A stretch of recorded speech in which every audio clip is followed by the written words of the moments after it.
Welcome to the Tech Egg. Don't get scrambled. Enjoy the video.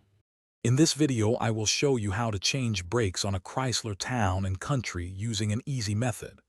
Before starting, gather all your necessary tools, such as a floor jack, 2 jack stands, and a lug wrench. You will also need new brake pads, new rotors, and some caliper grease. Always prioritize safety by wearing appropriate personal protective equipment like gloves and eye protection. Proper preparation makes the entire process much smoother and safer for everyone involved. Once your vehicle is securely on jack stands, you can begin by removing the wheel. Then, carefully unbolt the 2 caliper bolts and gently slide the caliper off the rotor. You can then remove the old brake pads from the caliper bracket.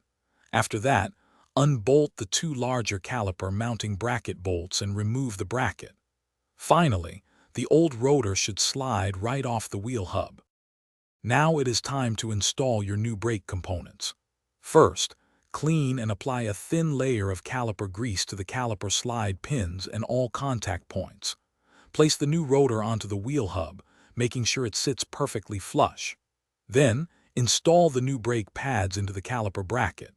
Finally, reinstall the caliper and tighten all bolts securely to the manufacturer's recommended torque specifications.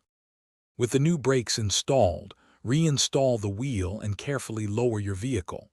Before driving, pump the brake pedal repeatedly until it feels firm. This seats the new pads against the rotors. Also, check your brake fluid reservoir and top it off if the level is low.